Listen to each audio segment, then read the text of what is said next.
What is up, YouTube? My Cowboys family, bringing you guys the latest update on the Cowboys and, of course, the current Washington Redskins game and Kansas City Chiefs. So, a little depressing here, obviously. I mean, not just because of the Cowboys, but the Chiefs as well are very disappointing tonight. So, Husky Gaming, how are you doing tonight? How you doing? Yeah, I was thinking more depressing than that even was the situation in Las Vegas, and obviously very sad situation. We hope that everyone's safe that's out there. That as many people as possible. Obviously, there was a lot of casualties and issues there. So, definitely our thoughts there, I guess. Yeah, guys. I mean, obviously that's kind of put a big damper, on the whole nation. I mean, these things, we all feel it when these things happen. So, it just really stinks, unfortunately. And like we said, our thoughts are with the victims and everyone affected. Other than that, guys, about some stuff that's gonna kind of divert from the negative stuff that's going on. And that's talking about our Cowboys, which is also kind of negative, but of course not comparable. We got our butts handed to us yesterday by the Rams. And, we're thinking about things. We're going to talk about that at the end. First we're going to go through kind of like the news of the day. So let's hit you up with that stuff right now. Starting with the Ezekiel Elliott update in the appeals court. So fiance here knows all about that. She's going to discuss it in a little more in depth. So just kind of school me on it too, because I'm kind of lost on it. It's a little confusing. So, all right, guys, I just want to take a quick second to say hi to everybody here. So, Zero God Loading, Zach Kostoff, Steve Scoggins, Game Changer, every single one of you guys, thanks for joining us here. So, first things first, let me get my information out first off. So, Zeke did not attend the hearing, first of all, just to clarify that. Just his lawyers were there. Zeke didn't have a need to be there. His lawyers were more than enough representation. So, other than that, guys, the judges heard all oral arguments, and it said that they will be making a decision. The NFL is pressing for them to make a decision sometime tomorrow. There's no guarantee. We are hearing that they will make a decision by tomorrow. But again, guys, nothing is 100% until it actually happens. But we'll definitely keep you guys posted and definitely keep an eye on our channel for any kind of breaking news. Yeah, for sure. That's keep an eye out for that, because what I heard is that it's going to be coming down tomorrow. But again, like fiance just said, it could be, you never know with the courts, but tomorrow would be the deadline for Zeke. If they don't announce it before tomorrow, then Zeke gets to definitely play the game against the Packers in case they rule against him. So that's something to keep an eye on. But anything breaks, we'll go live and let you guys know about that. That's for tomorrow. But that's kind of the end part of this. There's a whole bunch of stuff that went on in court today. So. All right, guys. So, of course, the big news here is how exactly will the court deliberate, and it looks like the swing vote as far as the judges is going to be Judge Edward C. Prado. So definitely keep your eyes and ears open for his thoughts, since it, from all the sources we found, it sounds like he's kind of the swing vote here. So he said a decision would be made as soon as possible, NFL filing a response brief by tomorrow, and the 3-judge panel peppered both sides with a lot of questions, particularly Jennifer Walker Elrod. So the judges, I think that's one of the judges. Okay. And she said the judges asked if the NFL didn't undermine its argument on irreparable harm by letting Zeke play Week 1 before the preliminary injunction was issued. So basically, by the NFL can't claim that irreparable harm was done by Zeke being allowed to play if they willingly, before their own judgment came down, allowed him to play Week 1. So they contradict their own argument there by their own actions. The judge brought up that point. Let me see. Elrod asked the NFL lawyer, how do you satisfy irreparable harm? Judge Prado noted Zeke can't get games back if he serves 6 games now, which again goes back to the NFL is saying that it would be irreparable harm if he didn't, serve the suspension right now.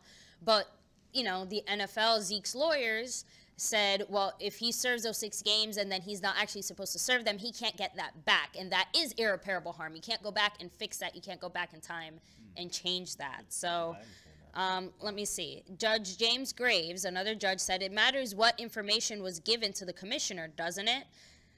So, exactly. So what kind of information did, the commissioner actually know on the case? And the judge questioned if it's normal for NFL process not to include investigators' recommendations. So, for example, in Brady's case, let's say there were 4 investigators in that. I don't know how many investigators there were.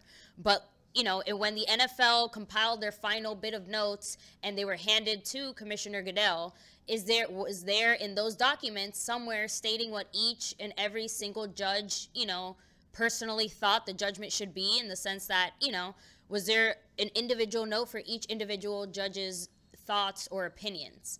So, in this case, they're saying that, is that a normal procedure for the NFL to not have the individual ones, or was it done just in this case because, again, they were trying to suppress the one judge's opinions, or conclusions, I should say, recommendations. So Elrod pushed the Elliott lawyer also on the jurisdiction issue, guys, and that is the big one. They're saying, why did they prematurely file before, an arbitration? So before the NFL handed down their judgment, why did they file? And why did they file in Texas instead of in New York or even in New Orleans, I think they said. Yeah, right. So, which is, I guess, the appropriate court that it should have eventually gone through. So they're they are hitting both sides. And like we said, Judge Prado does seem to be the swing vote in this case here. Let me see. And I think, I think that's pretty much it, right? Let me see. Yeah, so a key question here also is, has any court accepted an argument that a lawsuit can be filed before the arbitrator issues a decision? So, I'm not really, people are saying, is there any kind of legal precedent for somebody filing before, the arbitration or the decision for the suspension was handed down? Is there any kind of legal precedent behind that? So far, everyone is saying, no, there isn't. So what does that mean? It just means that, I'm not sure it might not go in his favor just because there might not be anything to back it up, but that means that they would have to, it's up to Zeke's lawyers to show what kind, what their reasoning was. Why did they decide to do that? Why did they choose to do that? So pretty much that's it, guys, because there's a few other things, but they're definitely beyond my scope of understanding, and I would hate to put any kind of misinformation out there. Again, everything we have here is from verifiable sources that do break it down for us. A decision should be made tomorrow.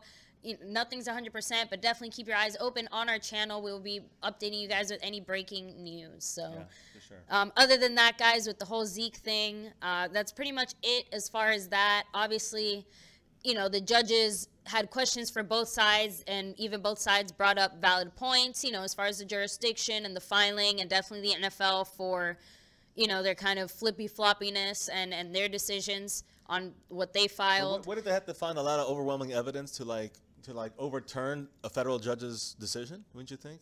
So, I mean, I would think so. And again, I would think so just because, again, if the federal judge has already decided that he has found enough evidence to uphold it, I feel like it would already automatically favor him, but they definitely are exploring all the facts and doing a thorough investigation. Right. So, again, definitely looking forward to tomorrow, at least getting a few more answers and getting this one step closer to being finally resolved, guys. Hopefully in a positive way for Zeke and the Cowboys. We all know, what do you think about him serving? Would you rather see him serve the 6 games as soon as possible or next year? I mean, starting next year. If it means that if it ends up that he does have to serve it, might as well serve it now because we're already having a bad season. Not a bad season. Sorry. Let me stop it there. But since we've already started off the season on an even no, I'll just leave it at that. 2-2. Average. Yes. Average right now. I guess I'll take that. I'll live with that.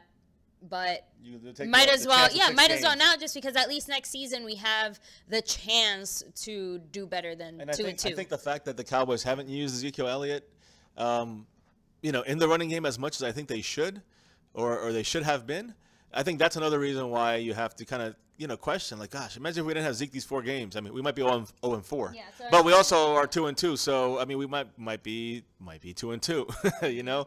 So go ahead. Yeah. So no DJ Crown J, Boomer Sooners, Steve Scoggins, Cowboys Abroad, Husky Gaming. Yes, and we're growing because of you guys. I mean, you guys are what make our channel. Yes. We just be talking to ourselves. So make sure to hit like and subscribe if you haven't already, guys. But I mean, yeah, Jason Garrett got out-coached by 2 rookie coaches. He got out-coached by 2 babies. Actually, he got out-coached by Grandpa and his baby.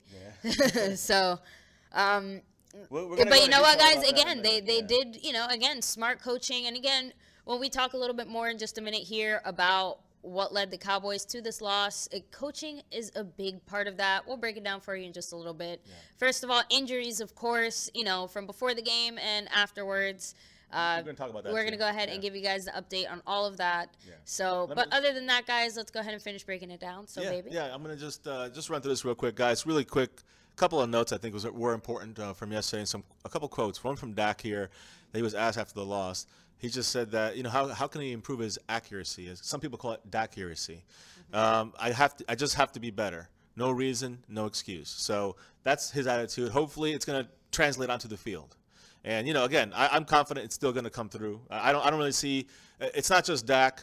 The reason why these things have happened is his receivers, his offensive line have kind of cracked a little bit there. I mean, Zach Martin got pushed right into Dak's leg by Aaron Donald. They were in his face a lot of the time, and we'll have some stats on that that are very interesting about pressure and blitz. But what were you saying? Yeah, well, no, it just I'm not sure if I really like him saying that either, just because if he's saying there's no reason, I feel like that means that he doesn't see, what the problem was in a way. Or maybe he doesn't have the skill.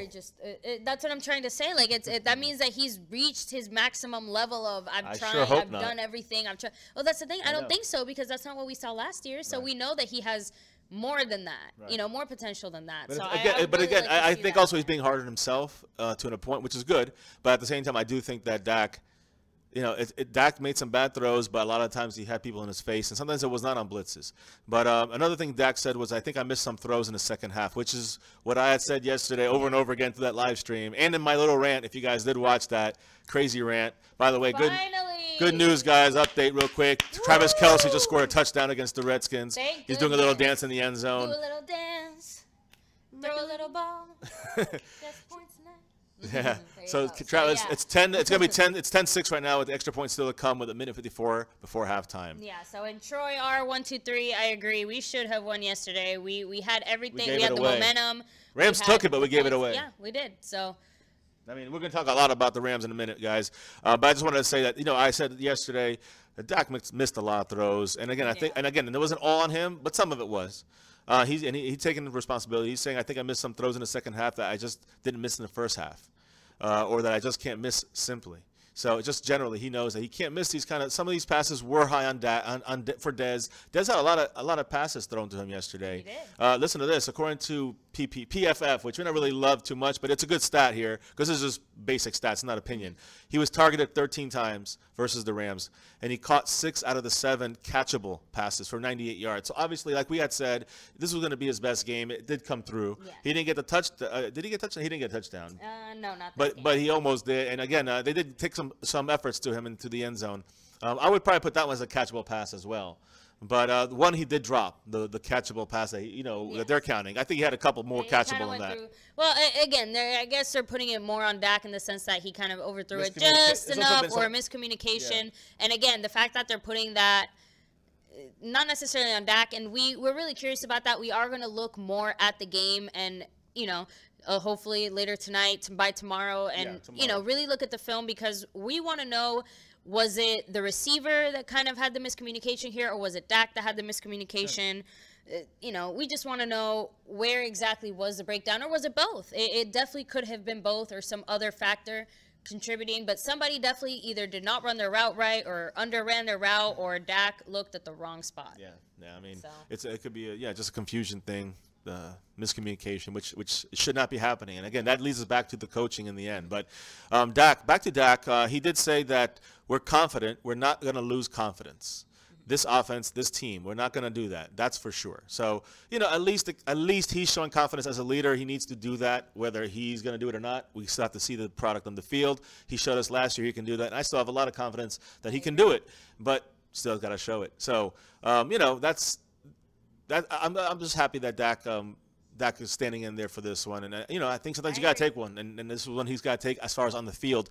But I'm still not putting it on him, guys. I'm putting it on the coaches. We'll talk about that later. Yeah, so Cowboys Abroad said Dez only dropped the one he should have caught. Dak was off target. So, well, yeah. Remember the one in the end zone? I guess that wasn't catchable because, yes, he broke up because they threw a deep pass to the end zone and he broke up the interception. Yeah, so I guess they wouldn't count that. Yeah, so the one that went catchable. kind of right through his hands, which, again, that still disappoints me because I hate to see – not only was it a big one, but to see Dez kind of making the same mistakes over and over again. Obviously, I'm just saying – but he had one last time, and it just like I don't know. I'm saying the right through the hands one is the one that always seems to be, like he always seems to have a little bit of a tricky spot. That was a third down play, and that would have been a first down. So other than that, guys, though, Dez, 6 out of 7. I mean, very good, and 98 yards. But we needed that 7 out of 7. So, but again, our loss, but that stat right there goes to show you that it wasn't a one-player loss. It wasn't like, oh, Sean Lee cost us a game or that cost us a game. Guys, this was a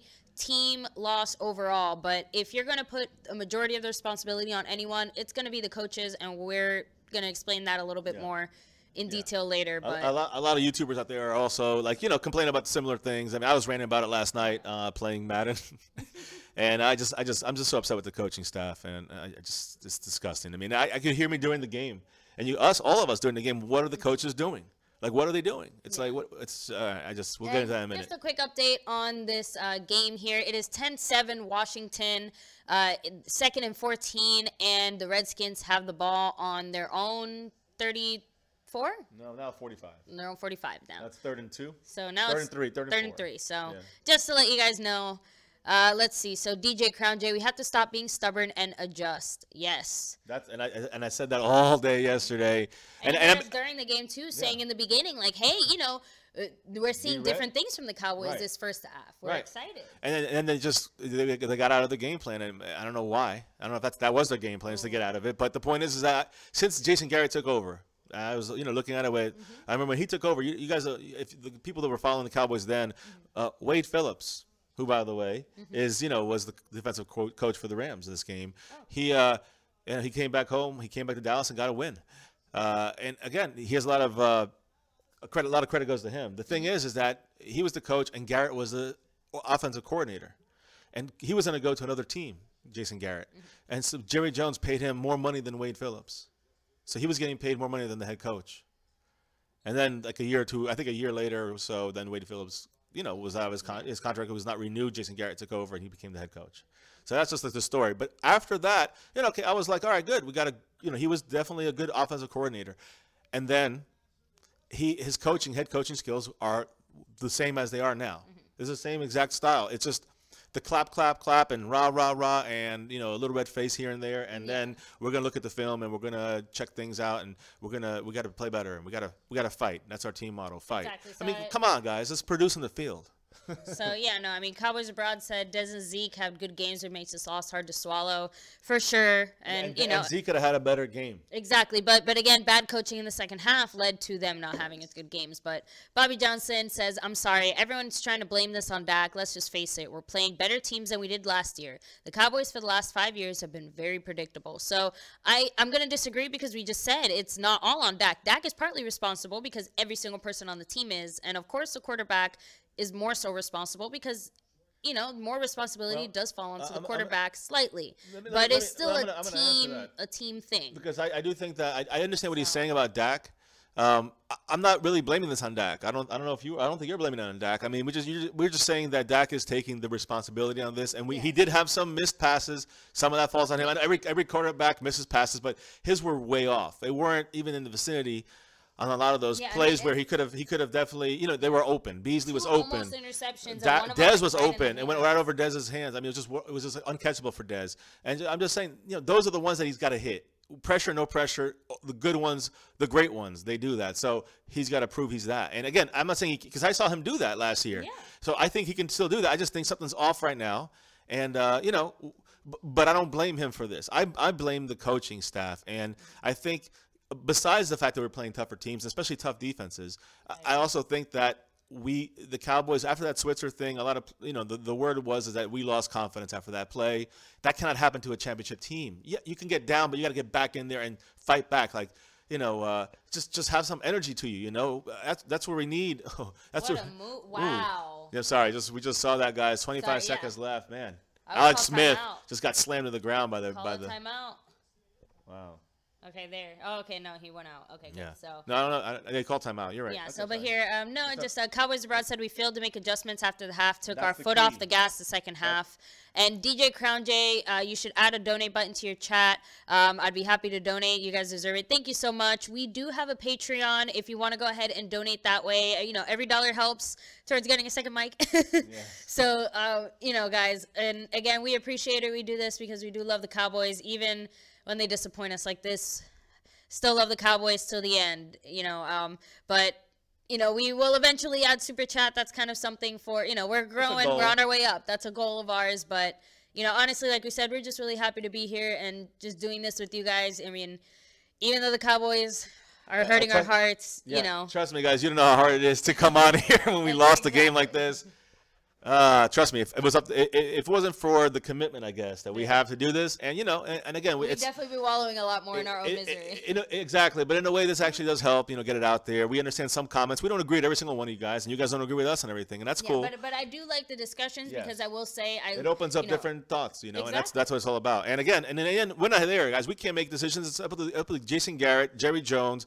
And the front office and the coaching staff to really do something about this. I mean, Dak can only do so much. Zeke can only do so much. The offensive line can only do so much, and the defense can only do so much. It's up to the coaches to make the right calls for them to then, as to the pieces, to move where they're supposed to go, you know? And that's what the coaches are failing them and putting them in bad situations. And I'm going to talk about that as well shortly. Exactly. But I still wanted to say a couple other things, but go ahead. Yeah, no, I just want to give a quick last shout out to the chat before we finish up with our major injuries and news. But Road and Muspelm, exactly. You know, Garrett and Linehan have to take a lot of the blame here.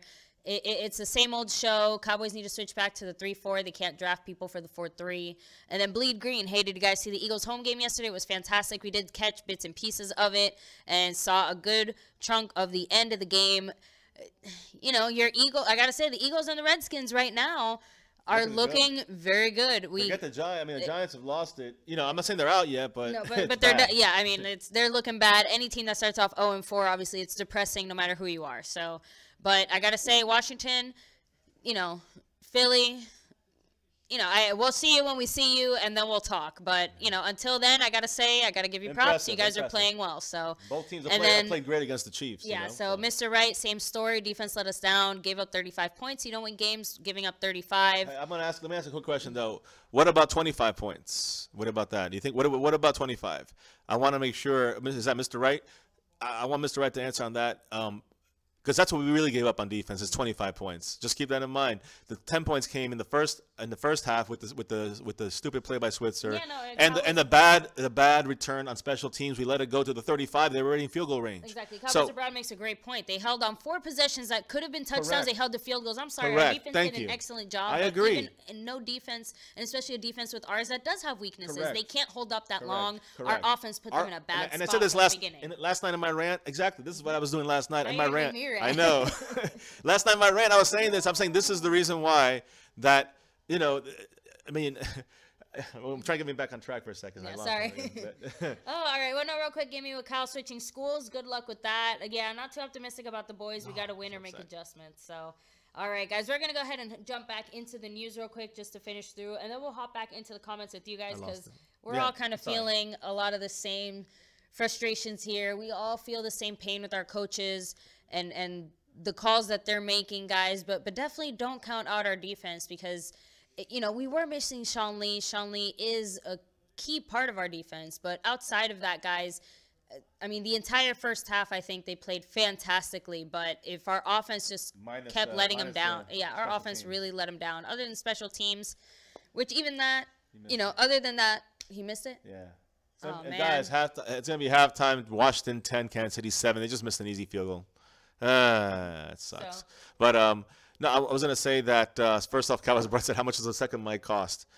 I mean, what is it like? Well, Spoony Dog said, "Family, when you change 40% of your O-line, you're not going to be very good." And yeah, I will say we both thought us, right? Well, actually, I wasn't sure if Chaz Green was playing. I assumed Jonathan Cooper played the whole game. I think he did. So I'm pretty sure Jonathan Cooper played the whole game. I thought Chaz Green might have played at least a few snaps. I just thought I didn't notice him, but I think we definitely felt his absence this game for sure. And I mean, it just, I don't know. So was Lyle Collins a problem there too? I don't think he was a problem. See, I want to say though, and I do agree with Sweeney Dog about that. You know, definitely need some transition when it comes to those guys, to Lyle Collins and to the left guard, which is Chaz Green / Jonathan Cooper.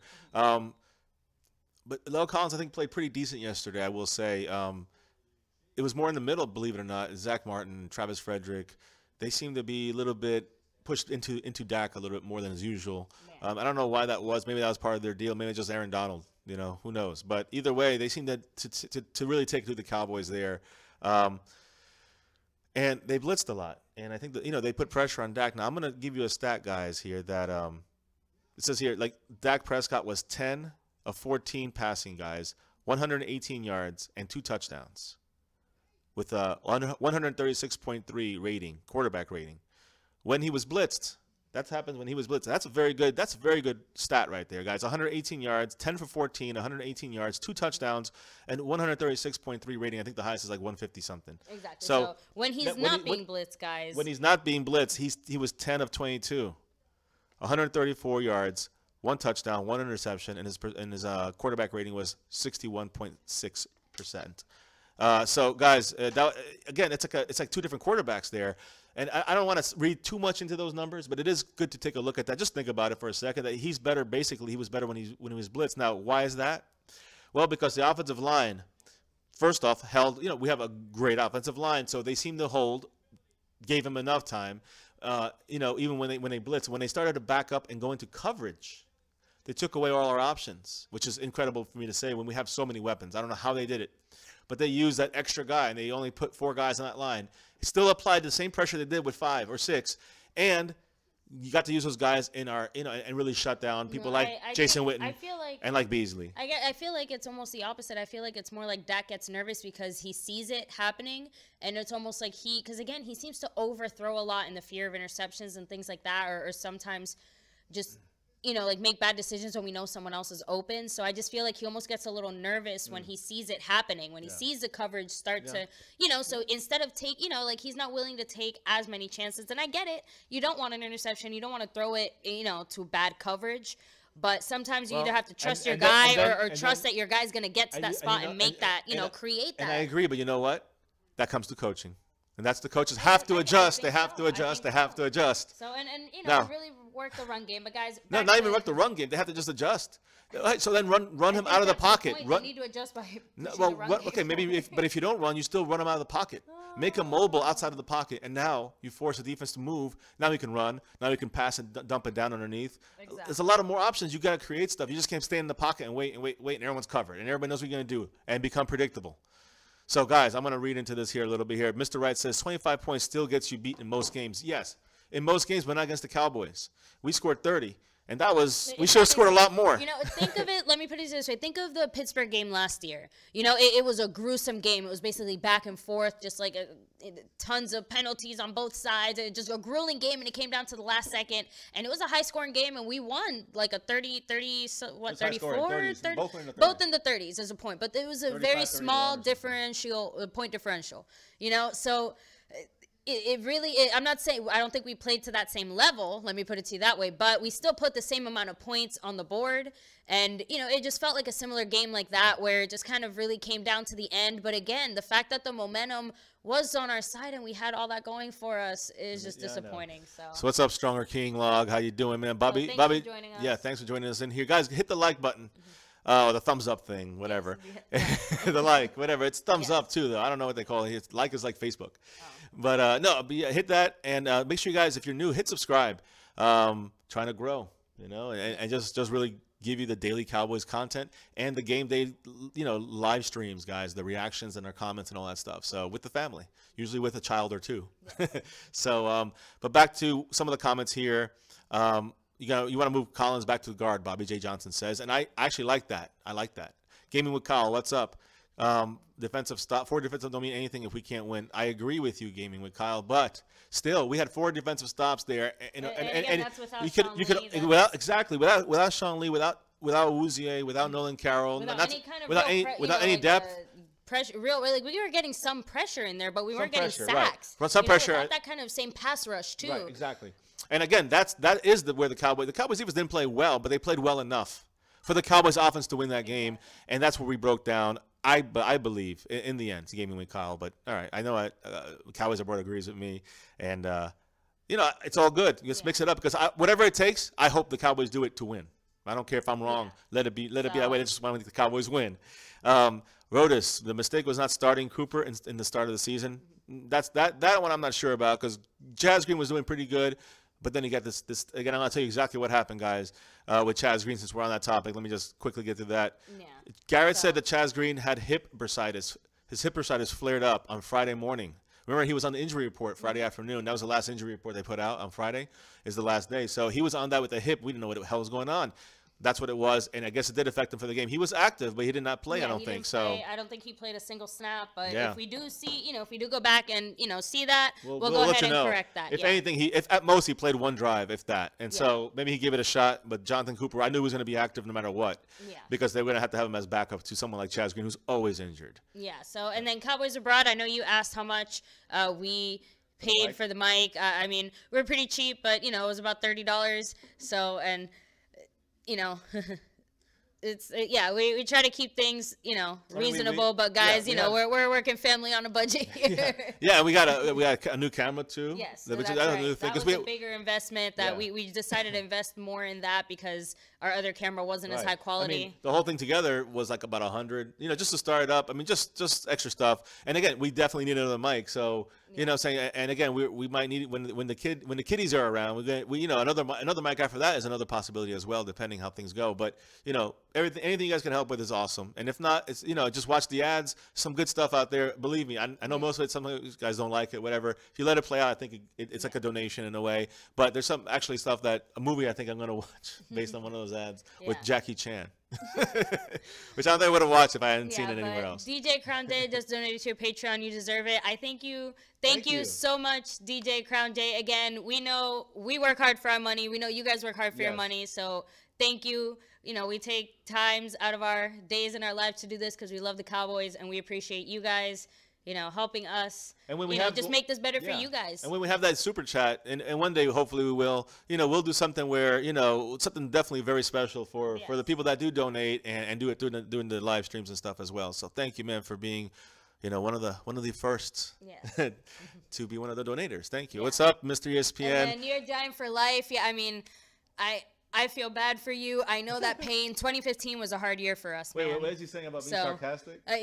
Kyle's comment about can't believe you guys haven't won a game. I think he's being honest just because me too. I can't believe it either. I don't think any of us ever thought the Giants would be 0-4 coming to the season, but I also don't think I thought the Cowboys would be 2-2. So such is life, guys. This has been a very strange NFL start season, so far. I mean, for two teams, let us know how you guys did in your picks this last week because I don't know about you, but I'm pretty sure I'm like all the way down. Let's see. So Jay Lewis played a great game. Yeah, guys. I mean, our rookies. I keep being impressed by the caliber of our performance. Yes, game. I mean. We'll talk a little bit more about Heath later. And should we get rid of Heath and just get Xavier Woods out there and get him playing a little more? Nolan Carroll by, like you said. Yeah, exactly. So there's some talk, guys. One or the two could possibly go. Obviously, we have to clear a spot for David Irving coming back tomorrow. He is eligible to return to practice tomorrow, guys, and he will be in the building. Hopefully, yes, he'll be 100%. In the building. Hopefully, he'll be practicing, getting out there. We are so excited he'll be back in the building tomorrow. We are so excited what we saw from him in preseason. He looked so explosive. We saw him last year, continuously building. I just hope he kept that same fire, and he's going to explode and make a big difference. Yeah, and again, I'm going to bounce real quick just to these last couple comments here before we go back to your guys' comments. I wanted to say this, guys, with the upcoming game.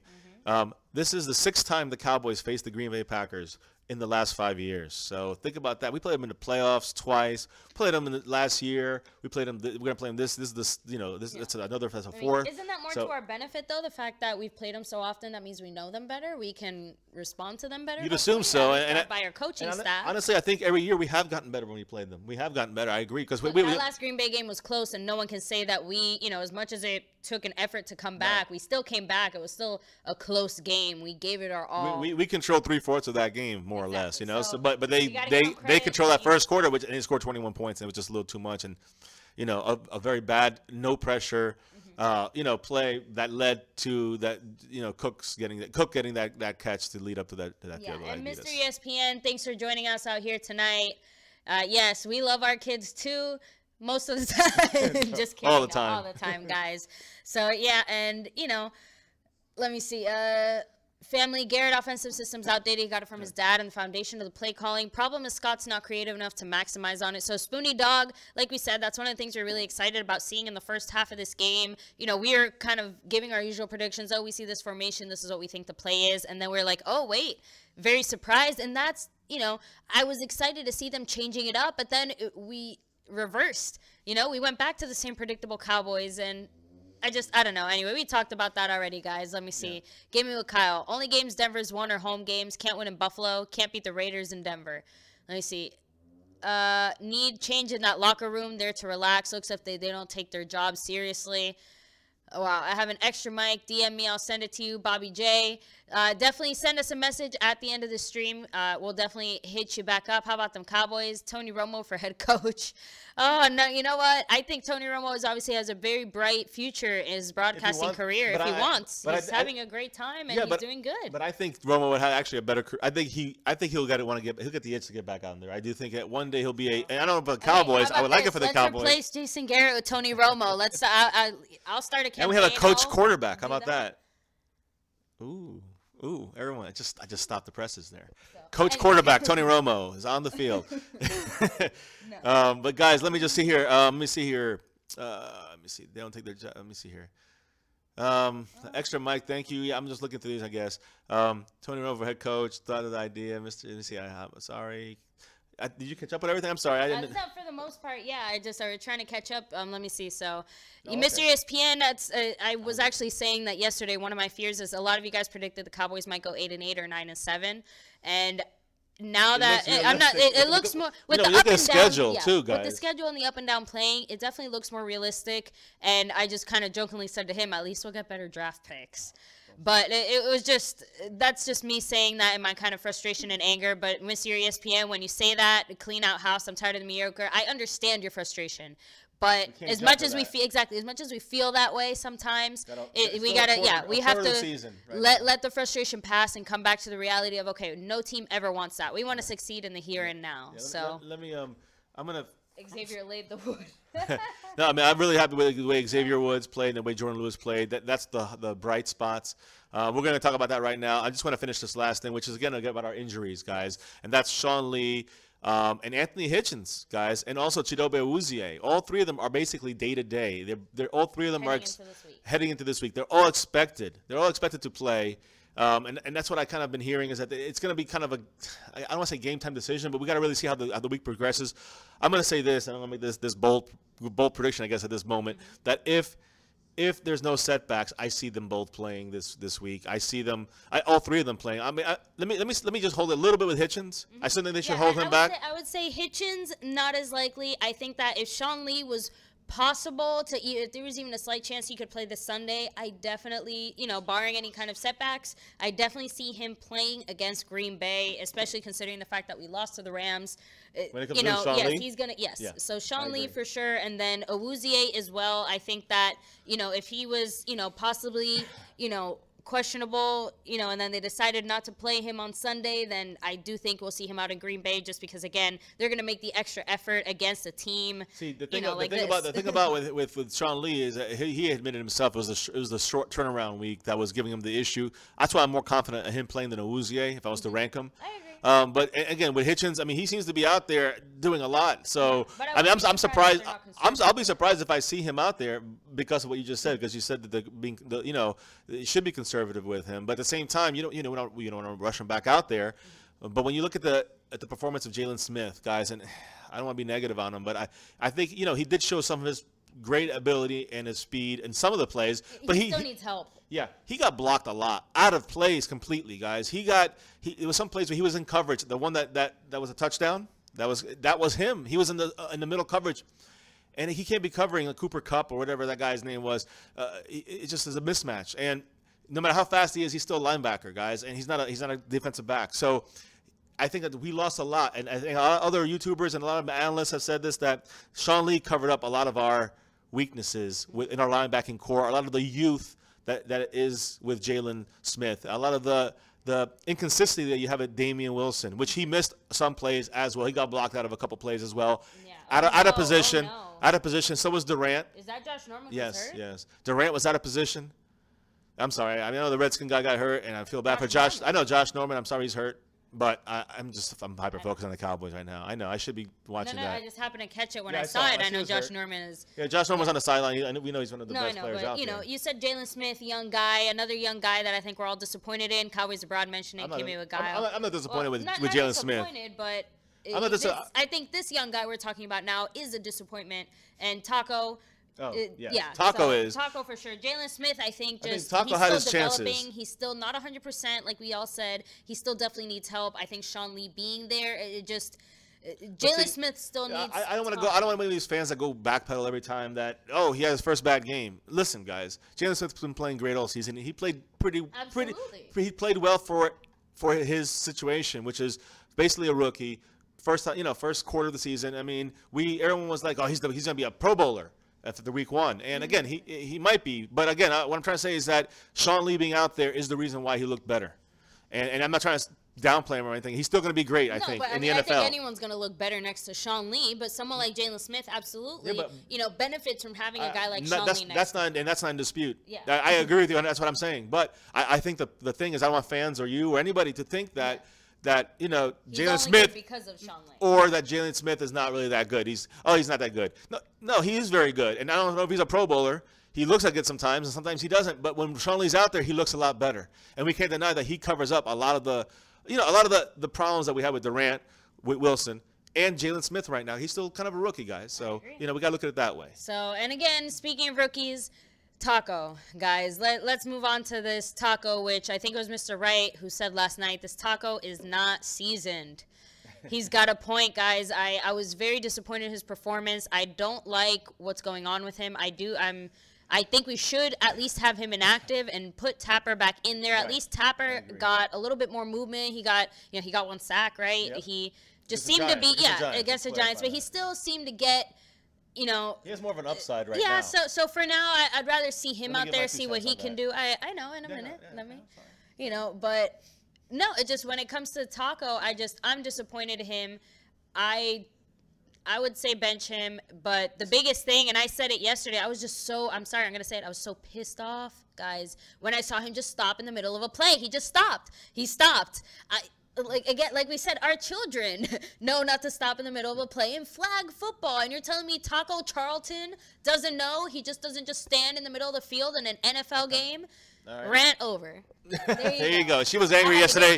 If you guys want to see more, about that right there, you can see yesterday when Taco did look horrible out there. The little bit he was out there, guys. Let me just really quick look through here. David West, what's up? How you doing? How about them Cowboys? Hello, DJ Crown. Who gets cut? We'll talk about that. But by the way, I'm going to let you know right now that Gathers is on still this 8-week IR, so he can't get cut. Hitchens is on the active team on the 53 roster, so he don't get cut. So it won't be any of those guys. Just letting you know off the bat. Jeff, he thinks to just stay at special teams. I agree with Mr. ESPN on that. Yeah. Let me just see here, guys, real quick. I'm sorry, guys. I'm trying to. We're going to talk about who we're going to replace and with who and with what. But I wanted to finish up on Taco and give my opinion on it. I still look at Taco as a rookie that needs to be worked on as a project. And I don't care where he was drafted. He should not be drafted that high, and the Cowboys drafted him that high, knowing that he wouldn't be there in the next round. So whatever. I'm not even going to go into that part of the issue. I have an issue with that too, but let's not dwell on that. It was now is now. It's reality, and we have Taco. He's a project. Next year, if he's doing like this, I say cut his ass. But this year, he's still a rookie. He's a project. He's getting some starting time. When I say starting, guys, in Marinelli's defense is a rotation. And right now, to me, Taco is the odd man out. Tapper should be in. Taco should be inactive. Not cut, but inactive. Not benched, because there's really no starter. Because there is a starter technically, but they always get rotated in and out of the game. You guys see this all day.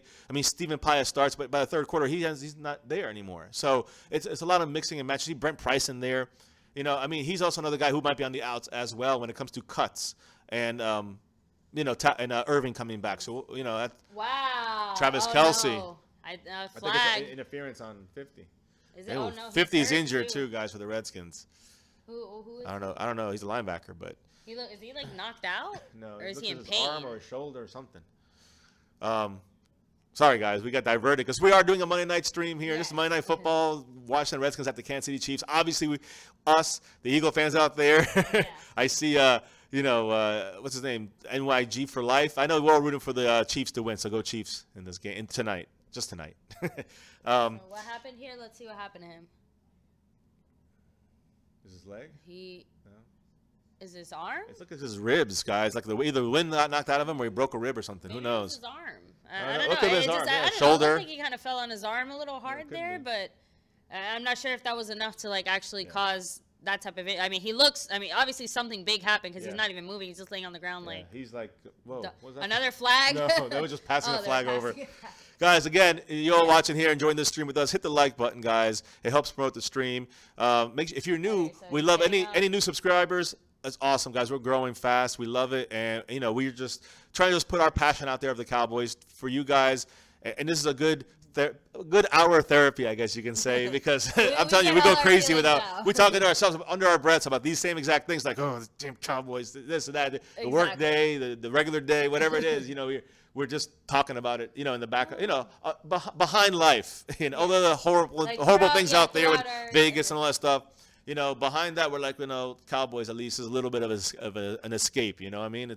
And we know it, and it's a reality escape. Josh Norman out a few weeks. I saw him injured on the sideline. Eagle fan 767 post more information about what link kind of or something it was, just because we have no idea what happened. We just saw him injured on the sideline. Definitely let us know. I mean, that's obviously that's big for the Redskins, man. Yeah. So let's see. Other than Garrett.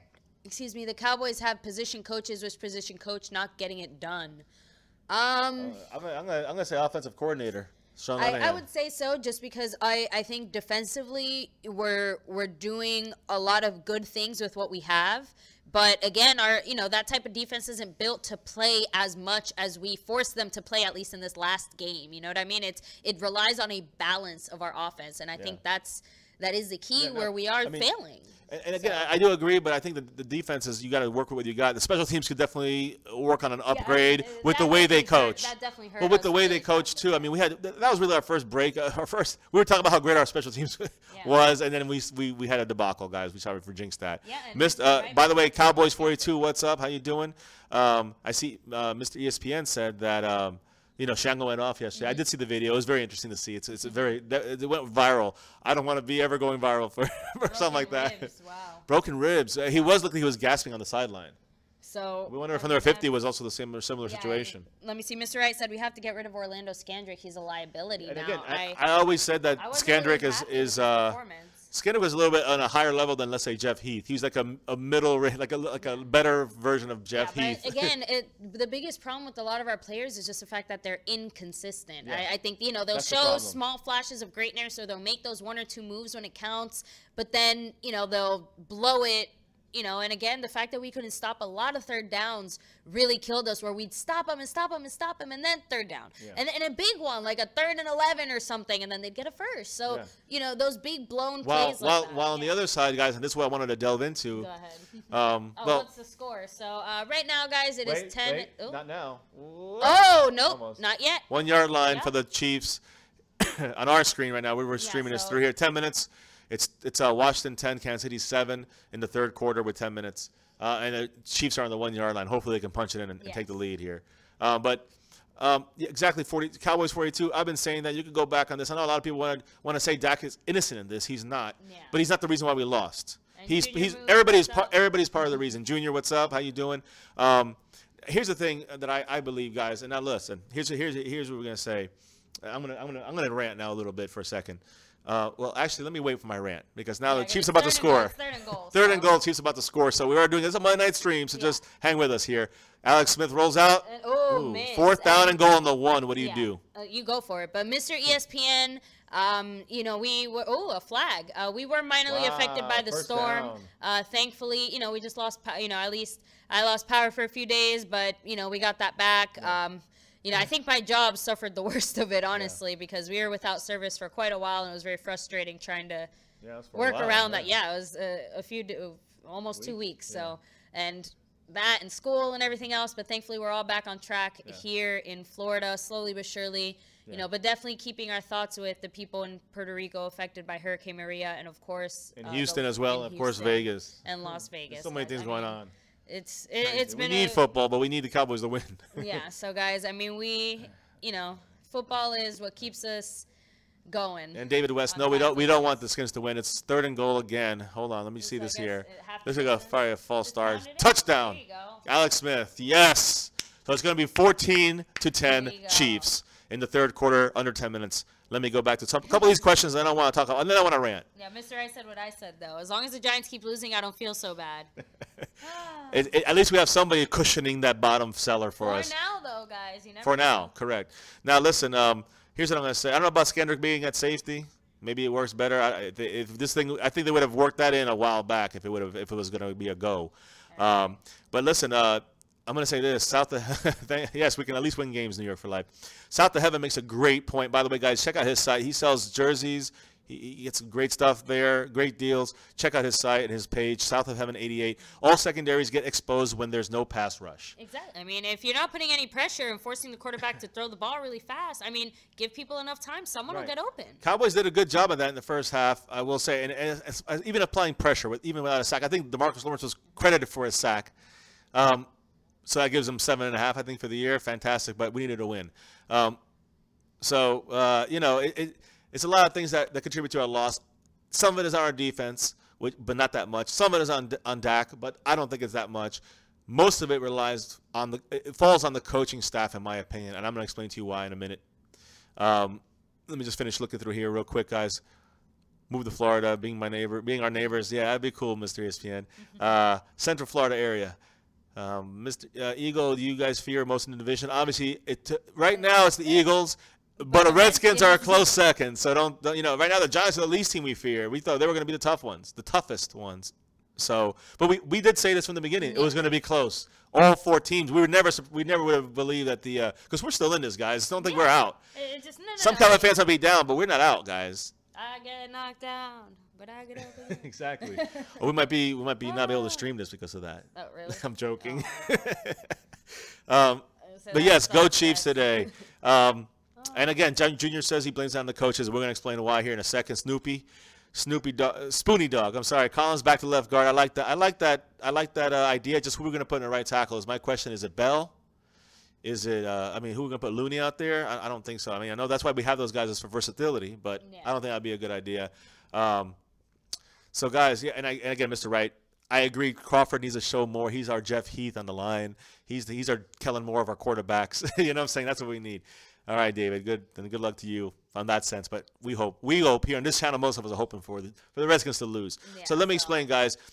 As far as the Cowboys, listen, they came out the first half, and even though they did switch it up and get creative and get intelligent on offense, when changing up the plays at the right times, they did run Zeke often.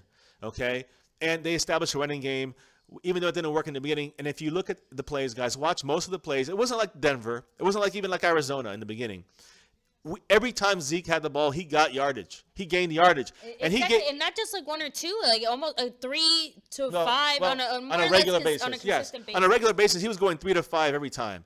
But he sometimes would get 2 just by getting hit at the line and going forward. That's what you want. I don't know why the hell the Cowboys went away from that. And even Morris, I think he only touched the ball twice. He had that big break, but just saying, like we didn't run the ball like at all whatsoever, 0 zip, nada in that sense. Like we just gave it up completely after the first half. Okay, after the first half. Yeah, that's what I'm saying. Like that's it. Like we had both of our running backs touch the ball, and then it's like they didn't exist anymore. In the second half. But again, with Alfred Morris getting it twice, it also shows that we didn't use Zeke enough to really tire him out. If we had used him the same way we used him in the first half, in the second half, then we would have used Alfred Morris a little more. But we didn't because we needed to throw the ball more often. We were in a catch-up situation. We were out of our game because we allowed it to happen because of the coaches. And wait, hold on. The thing is this, is that when it comes to the way we started off that game, and we were tricky, we moved the ball, he would fall for 2 yards, Zeke would get 4 or 5 on a consistent basis. He'd break it for 10 or 13 or break it for 7 or 8. And my point is that, and, you know, and we mixed it in with the pass perfectly. It was like perfection. And I was in love right there. And I'm telling you, even it was 17-6. We were dominating the game. We already had given up 3 points. It was 17-6, and 3 of those points for the Rams were in a kickoff return. That would basically return it on a special teams kickoff when they ran it back to our 35, and then they got a field goal out of it. So 3 points was allowed by our defense in the middle of the second quarter. And then the non-doing this by Switzer, by just trying to return it with 8 guys around him and getting hit and fumbling, gave the ball to the Rams with about 5 minutes to go, and we were up 17-6. The Rams scored on that possession, and again, there was a flag. I think give them a first down. Either way, they scored a touchdown. Yeah. Only 2 of the game. In this game, they scored on us, and the touchdown that touch, and another one was the Todd Gurley one. Mm-hmm. But let's not talk about that right now. We're in the first half, and that's when we had what's his name? We had the touchdown by the Broncos, and then it was 17-13 with 4 minutes left or so. We had the ball. We drove down the field and we scored a damn touchdown after Dak was almost sacked, gave us the life. You know, was able to throw the ball down the field to Dez and move that play. That was a big play he made when he almost got sacked. Yeah, it's crazy. Wow, what's happening is crazy. Yeah. That's Vernon Davis. What a move by Cousins there again, and whoever that was. Well, that's crazy. But listen, we rebounded from it. Even people want to say that's where we went down. It was 17-6, and then it was 17-13, and then we drove the field and we scored right before the half. We scored a touchdown. And I'm telling you guys, we still had the momentum. There's no reason why we should have lost it. And yes, the Chiefs, the Rams, it was at halftime, it was 24-13, and they had that Switzer play left a bad taste in our mouths. But that's not an excuse for the players, and I don't think they really quit. I think something happened with the coaches. They're stubborn. They don't make adjustments. When you know you're winning, and you're winning with a certain game plan, you have to understand that the other team is going to make adjustments too to stop your game plan. That's working the whole game. Exactly. So once they start doing that, before they do that, you have a game plan in motion to say, okay, I'm going to put this as plan B. When they do this, I'm going to do this. It's called chess. It's called strategy. It's called intelligence. And no matter how smart Jason Garrett is and his coaching staff, I know Jason Garrett's from a great school, but he didn't do the right things. And this is a consistent issue. Once in a while, he'll pull it off. Last year we did great, but was it because of him? Was it because we had the right players in place and we used them properly last year? It's frustrating, but that's the first half analysis. We did great for the most part. Go ahead, baby. I'm sorry. I've been hogging this. I've been hogging this microphone. You go ahead and talk for a minute here, but I want to talk about the second half as well, and that's where we blew the game. No, I agree. I just want to catch up with a little bit of the chat. Kind of. Touchdown. Yep, touchdown. Kirk Cousins by. I didn't see who caught it, but either way, 14. Number 14. Yeah. All right. So, just a few people commenting. So Cowboys Abroad said, position coach not getting it to me is the defensive back coach. Most of the issues the defensive backs being out of position to tackle or too soft coverage need to be coached up. Only as good as your coaches, says Junior Move. I agree with that one. So I don't blame Marinelli. I blame. Let me see. Some of the defensive backfield coaches. Yeah, so Cowboys 42 says we need a safety that's going to lay the wood like old Cowboy safeties. The thing is, guys, I will say you have to remember that the sport of football has changed in the last few years in the sense that there's certain types of players that the positions are just played a little bit differently than they were back then. So you're not going to be seeing the same types of big hits by safeties as you did maybe, I wouldn't know as much since I came into football with it kind of always being this way. But I know you know more that the game of football was a lot rougher and safeties had a little more freedom to, I guess, hit harder. Just cheap shots. Cheap shots. So, some of that has changed, guys. So we're still going to see, hopefully, Xavier Woods grow into a dominant safety. But I don't know if we're going to get that same kind of play style you're looking for. I don't think we're going to get it this first year from him yet, but he's still growing. And I think we have a bright future with him and Chidobe Awuzie, if he can just get back out there. And, of course, Jordan Lewis, guys. I think he's our best cover corner. Yeah. But I think Xavier Woods is versatile, just like Chidobe is. And, obviously, we saw him play cornerback this week. Xavier Woods was in there. Yeah, so, and, guys, as far as ESPN. And he played well. Yeah, no, Mr. ESPN said, okay, so here's the magic question. If we fire Jason Garrett, who would we bring in as a coach? Mm-hmm. Guys, a lot of you guys are saying Gruden. I would love Gruden because, again, I think he has the type of coaching style and attitude that would fit the Cowboys. What about Bill Cowher? Again, you would know coaches more, but, and a few of you guys kind of jokingly said Tony Romo, but, it's not right now, but. He has to move up. So. Yeah, but I wouldn't say it's not out of the question, and I think, personally, I would love to see Tony Romo come back to the Cowboys as a coach, offensive coordinator. As a head coach, after he's been a quarterback's coach and offensive coordinator. No. Let him, obviously get his experience or do his broadcasting, whatever it is, but, maybe in a future time we'll see that. But as far as right now, I would say Gruden is probably the first one that really comes to mind. I mean, someone said Jeff Fisher. Sorry, guys, no. Nah, I think I'll keep Garrett. No, I mean, I think Fisher. Sorry. I think he's better than Garrett. I think his coaching style will fit better. I don't know. Ownership wants a puppet, and guys, that's kind of the problem too. We had Bill Parcells. I love Bill Parcells because he didn't give a damn what Jerry Jones said. He's gonna do his thing, but he had to care. He had to do whatever Jerry Jones bought for his team, like T.O. or the player. When he wouldn't say his name in the press conferences. And, it does cause a minor disruption on the team. And Bill Parcells doesn't go for that crap. And we need a kind of coach like that with that attitude. That's why I said Gruden, who's got his teams already pre-made. This team would be pre-made for him. So that'd be something he could work with. But at the same time, you can look at someone like Bill Cowher, who built his team. And, yeah, for sure. And so I think that would be something that some of those are two coaches that I would like to see. You guys have other names out there. Let me know. Let me look here, guys. Vince Lombardi, he's unfortunately he's dead. Jim Harbaugh, I like that number two, that name too, but will he be out there is the question. So, guys, let me rant here for a second. Second half, we were up 24-13, and we know the Rams had the ball first. They came out with the ball, and then it all went to hell. I almost said something I should have said on the family-friendly channel, but that's when the Cowboys kind of self-destructed, I guess you can say, and I really don't blame it on the players. I want everybody to understand me. That's why I'm sitting like this. But it's not on Dak, guys. Listen, Beasley dropped the pass. Witten wasn't open. Dak was under complete pressure a lot in the second half. The pocket was pushed back into him. Dak also did some bad things too. Overthrew some passes, made some bad decisions, miscommunications. And again, I'm sorry. Come back this way, baby. But I'll get back to that more when tomorrow probably when I get to watch the film again and really broken down a little better. Carrying the clipboard. That is a funny comment, but I'm all right. I'm just saying that I don't know what the Cowboys' game plan really was coming out. Now the Rams drove down the field, kicked the field goal. I think that's what happened. It was 16.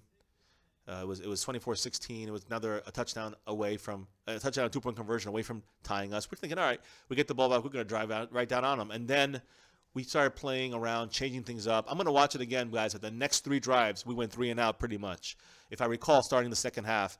And the Rams scored every single damn time. And I don't know what happened. The Cowboys were out of place every time when the run came. We stopped stopping the run, which was definitely an issue. Jalen Smith was caught out of place a lot. He was blocked out of the place a lot. Jeff Heath, major issue on our team, guys. Major issue on our team. And again, you go back to our first video of the Cowboys on this, and I've been saying before this, and I've been saying this about Garrett before the first video ever made here. My issue with those two guys and Kellen Moore are all still the same, and I'm glad it's all on video now. It's all on record. Because I've been complaining about these guys, and people are like, no, Jeff Heath. The Cowboy talking heads are Jeff Heath's great, and he's this and that. He's garbage. He's trash. And he's nothing more than a special teams player. And that's not enough for our team, at least not to start at least. And Xavier Woods needs to be out there. He needs to still, as a rookie, that's the thing that bothers me. A rookie is still a rookie, still a rookie. He's going to make mistakes. And so we have to expect that with someone like Xavier Woods, Chidobe, and Jordan Lewis. But if we understand those mistakes coming into the games with our defense, then I think that that I don't know. I think their aggressiveness, their youth, their abilities, I think will outdo the pros will outweigh the cons with them. When it comes to someone make up for right. When it comes to Jeff Heath, why not have Xavier Woods out there? He's got to provide more than Jeff Heath, or even Kevin Frazier out there. At least, how about this? Give him the chance to at least prove if he can perform more than Heath. And again, because if he plays worse, obviously put Heath back in, or Kevin Frazier, or he's going to play at maybe the same level or better. And so far, he's shown us that he's definitely putting in the work and perform. He's made a lot of good moves and made some good reads, and some rookie mistakes, but that's expected. But he's been getting better every game progressively. I agree. And again, like Carlos Fortu said, as far as our offense, we haven't done a delay run yet. We did that last year a lot with Zeke, and it worked great. We're switching over to the other side, but when it comes to our defense, it's still young. And again, without Sean Lee, guys, again, there's a lot of things that we can complain about. But again, it's not up to our defense to play like a freaking all-star defense. And I'm being honest, that's not what our defense is built for. maybe it's a mirage. The first couple of weeks we played weak offensive lines. Yeah. But and the Rams are not really that much better. So that it's not really. I don't know what it is. I guess that honestly that worries me more because I think I asked you during the game, how the Rams were, our offensive line compared to Green Bay, and you said that the Rams are actually a little worse than Green Bay. So for us to allow the Rams to put up I know that 35 points, does that mean the Green Bay game is going to be on both sides? Like, again, another gunslinging, it's going to be different. 5-point scoring game? It might be, but it's a different kind of game, though. You can game plan for different teams differently. And again, even though the Packers supposedly have a decent offensive line when it comes to protecting Rodgers, the Cincinnati Bengals, I think, had 6 sacks against him. So, he can be gotten to. The point is you got to make him move in the pocket. We'll be talking a lot more about him. And about the Green Bay Packers the rest of this week for sure, guys. This game is looking great right now. It's Monday night game. Yeah, sorry, guys. I'm paying attention to the chat, and I'm obviously listening to what you're saying, but, I saw something go on there, and I'm just like, ooh, football, distraction. But seriously, guys, great game. If you aren't tuning into this Monday Night Football game, Kansas City right now has the ball. Alex Smith just made a pass here. No, but so right now, Washington is up 17-14. There's about 4 minutes, 45 seconds left in the third quarter, and it is 1st and 10. Kansas City has the ball on their own. Well, actually, they're on the 40. What, the 46? Yeah. So on the Redskins 46, make that the 36 because they just got the first. So guys. Let's get back to the Cowboys. I want to just finish running through my views on as far as the tremendous collapse yesterday we had against the Rams. But again, I'm trying to break down the defensive issues, and we do have issues on defense. But we're the type of defense that needs the offense to produce, to control the game, to control the clock, to turn the yards in, and keep running the ball. If we don't do that, I don't care if we score. If we score every time, quick, four plays, it's not helping us either. Exactly. Even if we score, it's going to help, but then the other team's going to score right away. And someone like the Rams yesterday, when they ran back the kickoff to the 35, it's like, we're just going to put our defense back out there shortly anyways. Even if they kick a field goal, which they did, we still had the defense back out, and the defense stopped them again. The defense stopped them multiple times. I think they went above and beyond with the lacking they had as far as the players. With the less amount of players we had on our defense, with no Sean Lee, with no depth at cornerback, with no Chidobe Awuzie, the defense played lights out. First half for sure. Second, but it should have been 24-3. Yeah, and if you really look at it, guys, it's those 1 or 2 key players that keep making those big mistakes, and Jeff Heath is at the top of that list. I agree. He blew so many big plays, including on special teams. He messed up on special teams as well. Wasn't really tackling as well and taking good angles. But the point is, guys, that Jeff Heath, I think, probably defensively was one of the biggest glaring problems defensively that I saw, and I just every time he takes a field, I'm just not happy with him, and I think this might be the turning point. I think the Cowboys are also starting to see it, and now that we have Xavier Woods as an option, it really does add to that. So it guys, pushes, and again, 1 second, I'll be right back. Xavier Woods too, guys. I mean, him at safety and Kevin Frazier. I mean, if we can just, Kevin Frazier had a couple bad misses yesterday too, but I think Xavier Woods is close to ready to go. To be put in there and thrust into the limelight, so to speak, and replace Jeff Heath. Let's see what he's got. Like my fiancee just said, why not throw him in there? So I mean, man, I that's my issue on defense. Of course, the biggest glaring issue, aside from our linebackers, and I say linebackers, Durant played okay with what he was thrown into, guys, with his situation. Again, he's not a linebacker that plays an entire game. He's not really built for that. He's built to come in there and spot play like he did against the Cardinals, and he did fantastic against the Cardinals. But as you see playing a full-time linebacker, he was caught out of position many times, along with Jalen Smith and Damian Wilson. They were all caught out of place, and that's the difference between having not Durant. No knock against Durant, in my opinion. It's a knock against it's how great Sean Lee is, because he makes Damian Wilson better. He makes Jalen Smith better. He makes Justin Durant better. Not Kevin Durant. Yeah. He plays for Oklahoma City. I'm sorry, Golden State now. I'm way behind on my basketball, guys. So yeah, guys, we've been very into the football here. But and just to kind of take away just for 1 second from the Cowboys and talk about a general football thing, since you were talking about a little bit of basketball stuff. Interesting development as far as the whole national anthem thing, guys. Fox has now decided not to show any anthem coverage during the games. Like, they're just not going to show it on the thing. They're going to show other stuff. So, just kind of an interesting just kind of an interesting response to what's been going on. And, let us know what you think as far as, how do you feel about this? Would you rather they show it? Would you rather they not show it? I think that we're going to probably see other networks do the same thing. So, back to the other stuff here. Let's go ahead and catch up with the chat. And before we do that, guys, make sure to hit like and subscribe if you haven't already.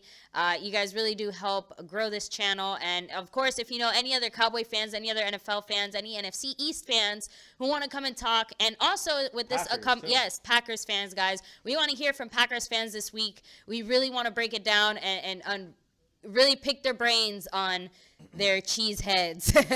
Now I'm gonna go back and then finish up with the defense. But basically, our linebackers, I spoke about that. How much how great, I guess, Sean Lee makes our linebacking core, and he also helps. Again, that also is a major role in the running game and stopping the run, which we did not do well with Todd Gurley. He ran all over us. He was the better running back yesterday. And again, I don't think he's necessarily better than Zeke.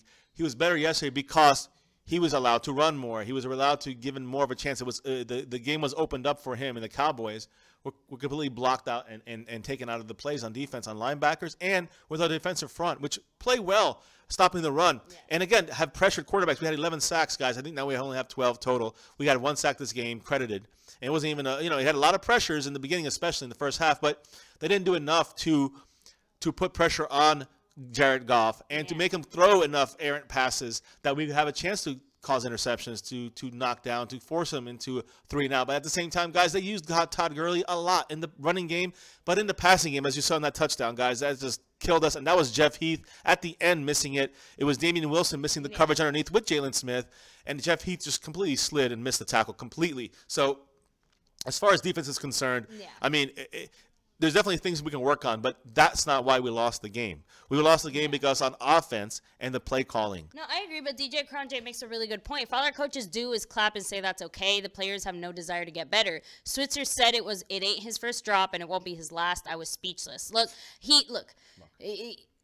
Maybe not the best thing to say. He's not wrong, though. Everyone's going to drop it eventually, but you can't. That wasn't a drop. That was a fumble. That was you not holding on to the ball after you already had the ball because you're trying to do some kind of crazy shenanigans with your little maybe fair catch, maybe not. And I'm sorry, that goes down to him. That goes down to the coaches. If the coaches allow him to do it, it's on the coaches. Exactly. So, it wasn't like, and if Switzer, and this is the big key, I said this during the game, you saw the attitude afterwards when Switzer sat on the sideline. No one went over there and got upset. No one yelled at him. No one got in his face. Everyone was just kind of like down and kind of left him alone and like, it's okay. It's all right. Look, cool, whatever. But that means that someone okayed that. That means that someone else is getting chewed out and blamed for that, or that someone else takes a responsibility. And it just I agree. And it's not all on Switzer. Switzer messed up and made the mistake, but someone gave him the okay to make it. And it was the coach. It was an okay to take that return. Cowboys Abroad says that, and again, I like what How About Them Cowboys says, that Sean Lee's MVP of the Cowboys defense, and I agree with that. I agree with that from the beginning of the year. He's our leader on our defense, and again, people that have that C on their jersey, like Orlando Scandrick, they don't play like leaders. So like I see Cowboys Abroad, I agree with what he's saying, that Lewis and Xavier Woods played well. 100% agree with you. Can't say anything better about them. Jalen Smith did not play that well. And I also do agree that Heath didn't play well. He played the worst. And I think that of course Taco too, but he had very little game time in that game in play. But then when I see you say Skandrick was just okay, but Anthony Brown, I would flip that. I think Anthony Brown was just okay, but Skandrick did not play well. I agree. He was not very good. And actually, on the flip side, I would say Anthony Brown played a tiny bit better because I can think of at least 2 times where he really came in and made those big plays. And again, I would say Lewis, Woods, and then Brown third out of that coverage team, and also Byron Jones, guys. Do not forget Byron Jones. You guys are sleeping on Byron Jones, but he made a lot of great plays yesterday. Where Jalen Smith and Damian Wilson and Justin Durant were all blocked out or took bad angles at the run, and Byron Jones had to come up, and he made a lot of deflections, knocked the ball down. Give 31 credit when he earns it, guys. And I'm a big fan of his. I know a lot of people hate him, but support him, guys. He also helped keep that team together yesterday on defense and with their defensive backfield for at least a half. There's only so much all these guys can do. Like when How About the Cowboys said, if you have all the time in the world, eventually you're going to pick us apart. But again, it wasn't like he had all the time in the world. It was that they used their running game and passing game, and they adjusted properly. The Cowboys sat there and did not adjust, stayed stubborn, and wanted to do little trickery or get away from the running game. And then they led to a point where they had to abandon the running game because they had to score quick. And I mean, it's just that's a colossal, loss, I guess. You know what I'm saying? It's in the sense of that you had the control of the game. You had the win right here, and you just said, here you go, Rams. If you want this, you can take it. And the Rams, all they had to do is this. They took it. And that's what they did. It wasn't necessarily given to the Rams. I'm not going to say that because the Rams earned it in their own way. But the Cowboys gave the ability to just give the game away to them very easily. And Gurley getting that touchdown, that really hurts. You can just see the real weakness in our team when we don't have Sean Lee in there. But, guys, here's the good news on this whole thing. When our defense, next week we're going to get Irving back. All right, we're going to get Sean Lee. I'm hoping. I'm going to bank on him being back. I would definitely say I'm going to bank he's going to be back. And I think Owuzie might be back. Those are the three guys I'm looking at. I know they're saying Hitchens might be back. Pump the brakes on that, but let's see. You never know. It would be great to have him back too, because again, he would help maybe offset a little bit of Damian Wilson's inabilities. And I think Hitchens has a better brain. And Hitchens might come in for Jalen Smith in the middle, and switch in and out with Jalen Smith too. So keep that in mind too. That might be helpful for both those guys actually, because they both have that continue to heal from both of their injuries. And then you're going to get again Nolan Carroll. You might get back from concussion, as I think depth, or cut his ass. You said that, but again. We still have Nolan Carroll there and Ben Wickery, which I don't know. He didn't really do much this past game. Xavier Woods is basically playing corner. And, again, with Jeff Heath, it's one of those guys where we're going to really have to – I think hopefully the coaching staff is going to evaluate him. But they treat him the way they treat Kellen Moore, the way they treat some of these guys like Jason Garrett, the way these guys seem to be the same boat where they have to show me more and they haven't. So, no, just to give you guys an update on this game, Kansas City did tie it 17-17 with a field goal. Fourth quarter is about to start here, and Washington does have the ball. Close game. Yeah, so Manuel Corona, what's up? Thanks for joining us. Sixers JT, how on God's green earth does Cordarrelle Patterson get more points than Matt? Cordarrelle. Oh, okay, that's Cordell. Then is it Cordell? Oh, then Matt Ryan. So apparently on this green earth. So, but I mean, guys, this has been a very, very up and down. Like you said, the season is getting off to an unpredictable start. I think that goes for the whole NFL across the board, guys. I mean, we're seeing the Patriots are 2-2 as well. So, let's take deep breaths here and remember we do still have quite a lot of games left. Definitely still trying to maintain the positivity. We are seeing the problems here. We're breaking it down for you guys because we have faith that the Cowboys can learn and adjust from this, and that's what they need to do. And that's the thing. We're hoping that's what they do. Yeah. I'm confident that a lot of the players are doing their best to do that. I just hope the coaching staff supports them in that. Yeah, and that's where I see the issue being for the Cowboys. First and foremost, guys, as I finish my rant, because this is the end here. I'm going to go about the offensive coordinators here in a second. Mr. Rice said something you said earlier, though. I want to mention it. A lot of injuries happened this week. Weirdest thing is how Carr Mariota got hurt on the same day. Keep getting hurt on the same day. That is weird. Same thing happened last year. And the same day, yeah. But I'm gonna finish my little rant, and then we're gonna go through some more questions, guys. And first and foremost, guys, before I finish this rant, and this is where the problem for the Cowboys yesterday comes down to. And I've said it throughout this. You guys have said it. Many people have said it. I'm gonna repeat it because I'm pissed. Hit like, guys, on this stream, please. If you're watching, it helps promote the channel. Hit subscribe if you're new, guys. We appreciate all you guys. You're the ones who make the channel flourish. And we love interacting with you guys, so make sure you do that. We do these every day. Cowboy news, Cowboy information, Cowboy updates, Cowboy rants, whatever it is. And tomorrow, probably Cowboy breaking news with the Zeke situation, guys. So keep an eye for that. So make sure to hit the bell next to the notification, or next to the subscription button, so that when we do go live, we do hit you with that breaking news. You guys get it right away. Yes. So hit subscribe if you're new. Thank you. Now to the anger. The coaching staff on the offense. That was, to me, the biggest disappointment. The way the offense played. Again, let me just criticize the offense real quick, and that's just that the drop passes, the lack of giving Dak a consistent, clean pocket, which was troubling. And that was with mainly a four-man front. He did better against the blitz than he did against non-blitzes. So this was second half play. First half, I discussed the guys. He did fantastic. Second half, though, Dak was off. And again, some of his passes were dropped. And in big key situations and third downs, like when Dez dropped there, or Beasley, or Witten only got the ball, and Beasley only got the ball once each, guys. for minimal yardage. It had no effect in the game. T. Will did okay. Bryce had a touchdown. Yeah. Bryce Butler. Even Terrence Williams was off because remember he that dropped big the 2-point conversion. Yeah, I mean that was so critical. And that's another drop too. Exactly. So these are big things. It's not just Dak. Yeah. Dak was one of the issues yesterday on the field, but so were the other guys, including the offensive line, including the tight end Witten, who missed a damn load of blocks again. Yeah, again. This is not the first game. He did it last week too against the Cardinals. Witten's missing a lot of blocks, and it's discouraging to see him. Maybe his old age is catching up with him. But these issues we're seeing with all our guys. I mean, Hannah caught a touchdown, fantastic. Yeah, I mean, his first career touchdown, guys. Yeah, so but I mean, he's good not for him. But again, he's not our weapon. Yeah, he's not our weapon. We have 6 other weapons that we didn't get to use yesterday. So, it's discouraging to see that. But again, that comes down to, and this is where it all comes down to, guys. It's the coaching staff, the offensive coordinator. What's his name? Scott Linehan. Or Sean Linehan? I don't know. Scott Linehan. Scott Linehan, you're the problem, all right? You have to be smarter with your play calling. What happened to the first half? What happened to the first half play calling, which was like perfection? The way they moved it in and out. The Rams seemed to stole our playbook in the first half, give us their playbook, and then we just completely just ran the plays and lost. And again, guys, we didn't establish the run in the second half. We got away from the run. Yeah. We allowed to get 3 and outs multiple times before we got to drive past the first down and do some kind of a drive. And it was ready to end of the third quarter. We were ready about to either losing or already were down 2 points, 26-24. We didn't score a damn point in the third quarter. We had a horrible third quarter, and the coaches just refused to make any adjustments. Exactly. And that is my biggest issue. I've been saying it for how many years Garrett's been here? 7, 8 years.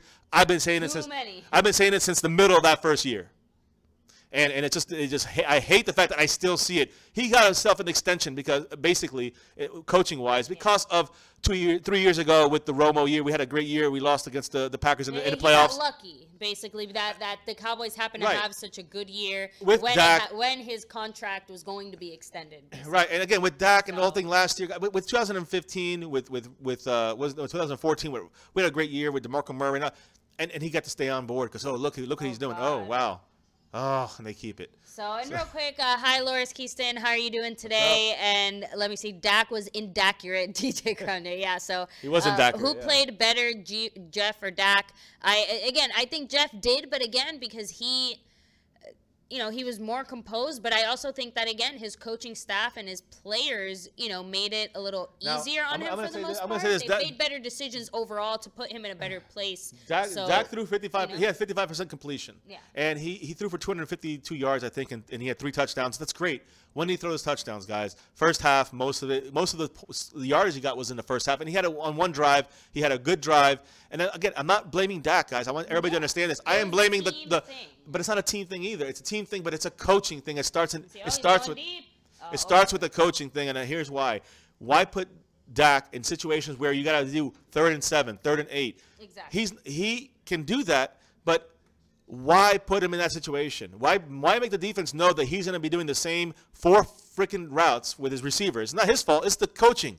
They don't change things up. They keep the same 4 routes with their 5 receivers. I mean, and again, by the time the second half came, the Rams adjusted. Saw the game film, made an adjustment, say, okay, let's do this, let's do this, that. Talk to their players. I don't know what the hell we were doing, twiddling our fingers or something. I don't know. Exactly, but whatever happened, during that time, and again, I said, we said this earlier, the Cowboys love to start off with the ball in the first half and kind of establish our dominance. This bit us in the butt because now the Rams got the ball second half and they had the momentum at the end of the first half, so they carried that momentum all the way through. Guys, the Redskins that's like the 4th Redskins injury. Yeah, whoever their strength and conditioning coach is. Well, that wasn't really. That's more of a bone break there. That was number 47, and I think he just came in there and replaced Norman. Now he looks like he's hurt too from the Redskins. But what's up, LL? How you doing? South to Heaven, good to have you in here. DJ Crown Ray, Sixers JT, guys. Yes, I did see that, Sixers JT. He deserves it. I mean, what can I say? Every Rams fan out there, congratulations. Your team played well enough to win and definitely did enough to win this game, even though I think we are still the better team, but not yesterday. And, it's a shame, in my opinion, that the Cowboys allowed this game to slip away based on their play call. I mean, they might have ran 1 out of 3 plays with Zeke and again, ran them you know, even when he got stopped, he still got 2 yards, 3 yards, guys. That's great. I don't know why the Cowboys went away from that, because he wasn't getting 5 and 6 like in the first half. In the second half, he was getting 2 and 3 yards, and that's still great. Think about it, guys. First down, you get 3. Second down, you get 2. Okay, so it's 3rd and 5. But what was happening? He get 2, and then they throw it, and they throw deep, or throw an inaccurate pass, or again, guys, I got to go back to the offensive line. Also did not help Dak a lot of the game, especially when he was not being blitzed. When he was blitzed, Dak found the openings immediately. He knew where the openings was, and that's how he can make those reads. But once they stopped blitzing, Dak had a little bit more trouble. He needed a little more time, and the offensive line was not able to hold that 4-man front by the Rams. I think it was 4 men. They were coming through there, and Aaron Donald really was wreaking havoc with Zach Martin. He threw him right onto Dak, constantly giving pressure from the inside and the outside, but mainly the inside, really pushing the pocket back into Dak, and that's where it caused Dak to be even more inaccurate, a bigger chance for inaccurate passes. And not everyone was an inaccurate pass, even when he had pressure, but he had more issues when he was getting the pocket pushed in his face than when he was getting blitzed, and the pocket was able to hold for that same basic time frame. When the Rams realized that they can still use a 4-man front and not have to blitz an extra guy, and it still worked the same as far as pressuring Dak, then might as well do that and send the extra guy back into coverage. And that's where Dak needed the extra second, and to be able to see where the coverage breaks. And then he didn't get that extra minute, that extra second from the offensive line. It was the same amount of pressure, and that's why he had a little more trouble in the second half getting those passes out accurately, or accurately, as people like to say. And again, that's the coaching staff. They did this with Romo too, guys. And again, this is a Jason Garrett from the top issue, in my opinion, because even before Linehan was there, this same issue occurred where, you're putting Romo into 3rd and 13s or 3rd and 7s and 8s. That's what I saw yesterday with Dak. A lot of the game, not every single time, but a lot of those times he had 3rd and 8s, 3rd and 7s, and you're forcing him to have to throw. The defense has to know. Instead of having a 3rd and 4, 3rd and 3 with Zeke running twice, you keep him guessing. I'm not saying you do it every single time, but when you want to establish dominance in the second half, after the Rams scored a field goal and it's an 8-point game, that's when you do it. That's when you do it. And we got away from that. For some unknown reason, we got away from that, guys. And it wasn't just the Rams stopping us. It wasn't just the Rams stopping us. It was us stopping us. And I don't know what it was with Linehan. I don't know what it is with Garrett. But there's got to be some answers being found here soon when it comes to the Cowboys on offense. And I'm not talking about the players. I want to stress that. I'm talking about the coaching staff. Conditioning coach, we know there's issues with that, with hamstrings especially. We know there's an issue with, obviously, special teams and allowing Switzer to do those things. That goes more on the coaching staff than Switzer. Guys, keep that in mind. And, again, the defense, I don't blame it. Maybe you want to go to the cornerbacks coach, defensive backs coach. Maybe there's an issue there. But when it comes to Marinelli, he's doing what he can do with what he has. And we didn't have Lee. We didn't have Awuzie. We didn't have Nolan Carroll, who was the starter. So, guys, you got to put all these things in motion and kind of understand it's still not a complete team. Wait till we get Irvin back, Hitchens back, Lee back this week. I'm really excited about Awuzie back. No, I'm really excited about Irving because he's going to provide pressure we don't have. But he just looked, again, he was, our more or less best pass rusher for the most part, or at least the one we played the most towards the end of the year last year. Towards the end of the year, he was our best pass rusher. Like I said, he was looking a lot better. And his pressure will help DeMarcus Lawrence and Benson Mayowa. With Lawrence, Mayowa, even if we have Hitchens back there again, if we have Sean Lee. Hitchens is, as a linebacker. Hitchens probably after the bye week, but, eventually we will have him. The point is, once we have Hitchens and Lee. Our full defense, exactly. And Awuzie back, too. I mean, if he doesn't come back this week, he'll be back for the 49ers, or he'll go on IR. Because it's one or the other. Again, baby, you would know more, but correct me if I'm wrong. When we played the Green Bay Week 6, wasn't Irving kind of a big factor? Yes, he caused Aaron Rodgers. He caused Aaron Rodgers to fumble on the goal line. He was in the pocket a lot, often pushing it back. We're going to see that. We need it from him this week. I just wish the Cowboy fans and the Cowboy crowd out there in Big D in the AT&T Stadium has to show up and be loud, guys. You got to be loud in there. We don't live there. If we did, we'd be loud. Trust me. I wouldn't be able to talk today. You guys would be able to hear us. Yeah. You would recognize these screams. But and as far as Mr. Ray, Garrett's top flaw, he loves the quarterbacks getting the shine, run the ball, you'll win more games. I think overall, in general, the Cowboys' thought and strategy when it comes to the running backs and Zeke, and this is the only thing I can think of. They're trying to preserve him for the long term. They don't want to overuse him and kind of turn him into like the workhorse for the next 3-4 years. That's a bad idea. That's just my thoughts, because I can't really think of why else. I just feel like they played him that way his first year. They played him that way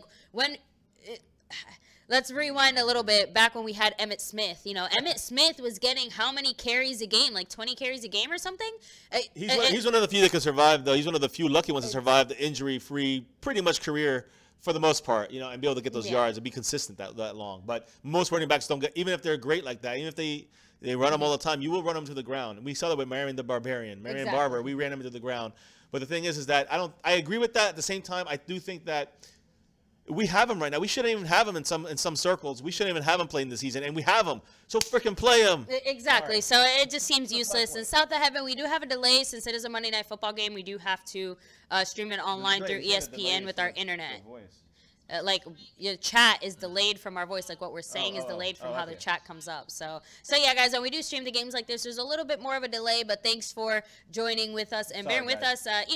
At least for us, it actually is not delayed, and we're actually getting a pretty good stream here. So we've been pretty lucky after the storm. I think the hurricane was our worst signal time wise, and you guys got to see and join us for all of that. So let's go ahead and catch up with a few more of the comments here, guys. But I think we are going to start wrapping up the stream kind of soon. Yeah, go look at some comments. We've been here for almost 2 hours. Has it been? Wow, yeah, we're running into about an hour and 40 minutes now right now, guys. And, we're doing this game, and, I might stay here for the end of the game.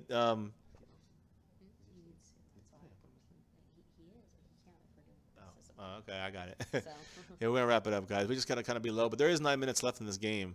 Chiefs are driving. It's 2nd and 10, and they have the ball on the 41-yard line of the Redskins. So we want the Chiefs to win this game, guys, big time. And Kareem Hunt just jumped somebody, got to the 35, the 30, almost to the 30. Again, I think that a lot of the Redskins' injuries are obviously hurting them because, again, Kansas City's doing what I wish we would have freaking done, and then they're wearing them down. And it's starting to show a little bit now that obviously we're towards the end of the game. Both sides are tired, but that the running backs do typically have the advantage if they can play right, hit those holes right. It really comes down to the offensive line, the hole in their blocks, and you're seeing that by the Chiefs. They definitely have more able to move the Redskins around a little more now than they were earlier in the game. So as of now, yes, the Redskins are better than the Giants, Sixers, JT, but every team that's not 0-4 is better than the Giants. Let's focus on the fact that the Cowboys, it's important for that's Kelsey running, really? Wow, that's a weird play, guys. Kelsey just ran an wildcat option play. It was crazy. It worked. It got him the first down. And, guys, if you're on here, hit the like button, guys. And if you're new, hit subscribe. We're going to be doing this every day, as most of you guys already know. And Cowboys Abroad, peace out. Thank you for joining us. Thanks for joining us. Yeah, man. We appreciate it. All you guys, thank you for joining us. Tommy Cross, what's up? How you doing? Hope you've been enjoying the stream. Hit like. Hit subscribe if you're new. Hit the little notification bell so you guys get these live streams. We're going to be, I'm sure tomorrow will be when the Zeke situation comes out from the Fifth District Court of Appeals in New Orleans. When that comes out, I will be doing a go live as soon as I possibly can. Wherever I'm at, you guys get that. So you need to have the notification on, the notification bell on next to the subscribe button, guys. Yes. Oh, no. What? Raiders the Redskins just sacked the damn Chiefs. Just to sack Alex Smith. They lost. They got out of field goal range now, and I think it's now, second or third? Second. They still have a chance. Good night, Cowboys legend. So, F the Giants. But we're going to close it down in about 5 minutes or so. Hit like, guys. Hit subscribe, and go ahead. Let's hit some of these questions. Guys. We kind of talked about a lot of things, but Tommy Cross said Dak needs to recognize defenses and make audibles. We obviously can't rely on his arm, so he needs to use his knowledge as much as his speed and arm. So, and I also think the quarterback has to be given the ability to do that. When the coaching staff makes a call, even if he does audible a lot, you see him do that, but it's like 3 audibles, it seems. When he audibles out, the coaching staff has to give him more to work with. And that's again, even though it's on Dak, wow, what a run. Well, he almost got it all back there. He really. Oh no, someone's helmet. Yeah, Kareem Hunt. He's unconscious too. Wow. Kareem. Yeah, the Redskin guy's unconscious on the ground. His helmet came off and he's unconscious. I don't know what happened to him. Oh, there he's trying to get up now. He's sitting up, but he's hurt. His helmet got ripped off his head. See it again. See, that's the kind of play we need to do. At the end. Oh no! I think it was just. It looked like an accident, but it looks like he kicked his helmet off. Yeah, he got his helmet kicked off with the cleat, scraped his face. Head. Wow. Is that him there? No, that can't be him. No, that's the I Chief. think that's the guy who accidentally hurt him. Yeah. Fuller. He got so kicked in the it face. looks like he just took a cleat to the face. I mean, guys, number the 29, Redskins Fuller. have been getting really beat up this game. So, who saw Matt Ryan go in motion and fall? I didn't see that, but I saw.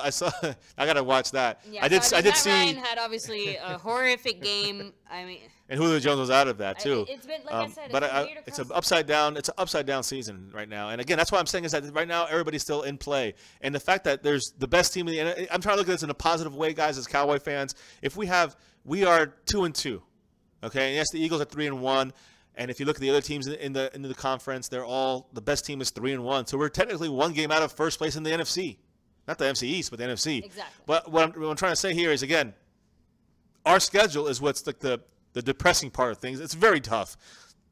As I said yesterday in my rant stream on Madden, that if we have this attitude of, who's this on our schedule? This one's going to be tough, and this one's going to be tough, and this is going to be tough, then we're going to probably lose these games. Yeah. If we look at the schedule and say, not us as fans, but the Cowboys and the coaching staff. Yeah. If we're the ones that teams are looking at and say, oh wait, the Cowboys are going to be tough, the Cowboys are going to be tough, the Cowboys are going to be tough, then that's where we're going to win the games, and that's what teams did last year against us. After they saw us going on a bit of a streak, and then the good teams started getting scared of us. This year, nobody's scared of us, and we're showing that we have a lot of weaknesses and a lot of inconsistencies. And even though some of it falls on the players, it always does. Most of it falls on the coaching staff, in my opinion, mainly on the head coach Jason Garrett, mainly on him, and on the offensive coordinator. And maybe on a defensive backs coach, maybe. Yeah, but look, at the end of the day, guys, the reason the coaches are there is because they are kind of the brain behind the brain. They tell, the people out there what to do, when to do it, and they expect you to do it because they're the ones that are watching and seeing and supposed to be adjusting. The player, obviously, Dak as a quarterback and other players have to adjust on the field as they see things happening, but for the most part, the fact that the coaching staff is just not really – I just don't see them bringing the team to their fullest potential, and I don't see them bringing out the best in our players. We have proven weapons. Yeah. So, and that's the thing I agree with you with is that when you have an offensive line as good as they are, when you have Zeke, who is good as he is, when you have Dak, who's as smart as he is, that can play off of the running game. You have a great quarterback, accuracy and everything. When he's in the right situation, the Cowboys' offensive staff, offensive coordinator, and head coach have not really gave him the tools, the plays to flourish with. They have not given the plays for Zeke to flourish with. And the offensive line has to definitely get better. But they still are, like this game, even no matter what you want to say about Cooper, and I the first one I said he had a bad game. But Cooper, the problem is that, unfortunately, Zeke still fell for 2 yards every time, and the Cowboys went away from that. For some reason, they went away from him falling on his worst carry 2 yards. On his best carries, he gets on an average carry in the first half. He had like 4 or 5 yards every time. How can you lose with that? So he gets 2 one play, and the next one he gets 5. So now you're 3rd and 3. Isn't that better than 3rd and 7, 3rd and 8? Yeah. And now you have to pass. And now you can run or pass, or you can run option, or there's a million things you can do. You can screen. It just changes the whole game. And we put ourselves in. The offensive coaches put Dak in that situation, and it's hard to work out of that when the defense knows what you're going to do. And that frustrates me the most. It looks bad on Dak. It shouldn't be. He has the ability. We know he can play. His level is fantastic. But when the coaches hold him back, and again, they're not trying to purposely do it. Obviously, they're trying to do different crap and different tricky stuff, and that's where I believe we lost the game. I agree. And we got away from our running game and got away from what we do best. In the first half was an example. We should have carbon copied that first half to the second half on offense, and our defense would have followed, I believe. Because our defense would have been on the field as much. Our defense wouldn't have to stop them as often. They might have cracked once or twice, but we would have had enough points already. They would have been too far back, and they would have been playing from behind. Yeah. They would have abandoned Todd Gurley in the running game, and we would have had an advantage on them. Forced them to be one-dimensional and pass. Correct. But and one thing I will say I haven't seen the Cowboys do not once is run the ball 3 times in a row. Like, first down, get 3-4 yards. Second down, get 3-4 yards. And if we only have 1 or 2 more yards, let's run the ball again. Like, almost every single time they throw in at least one pass in there. And I know it sounds silly, but the fact that they don't even trust Zeke to get us 10 yards in 3 plays, or the fact that they aren't willing to give him the chance, because obviously we trust he can do it, especially against the Rams. And we saw him, like we said, more or less consistently getting 4 or 5 yards, It just seems silly to continuously try to, you know, throw in these flashy passes or these crazy things, and sometimes it paid off, but a lot of the times it just wasn't clicking. And again, they didn't fall back on the running game the way they needed to. But guys, I think we kind of talked this to death. You know, we've been here. So you know, quick shout outs, guys. Thank you so much for every single one of you guys who's joined us here tonight on our late, you know, our post game breakdown sadness rant. Oh no. Yeah. What? Oh my goodness. What? Did he get picked up? What? No, it hit off the helmet, bounced in the air, and then the guy, it was going to be intercepted, and the Chiefs guy caught it. Thank goodness. There's guys, it's going to be under 5 minutes. It's 17-17 right now, Monday Night Football. We want the Chiefs to win. The Chiefs are driving, but they almost threw an interception. Watch this play, baby. Let me see. Oh, he got shot. That's a flag. Yeah, okay, that should be a flag on 50. Goodness. Another helmet went off.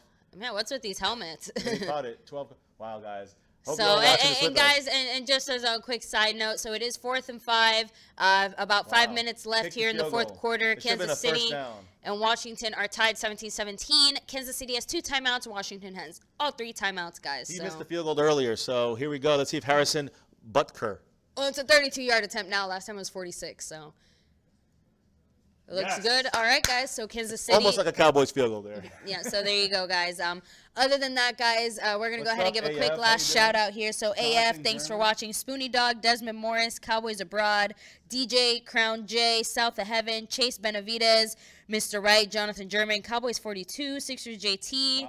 Wow. My goodness, guys. Ancient Brooks. Hey, we appreciate and I'm running out of breath. Cowboys you guys show me hit like right now and hit subscribe if you're new. No, but seriously, guys, you guys are what make this stream so great. We love talking to you guys, breaking this down. As much as it breaks our heart to, you know, talk so badly about the Cowboys, being able to really get in depth with it and figure this out as fans.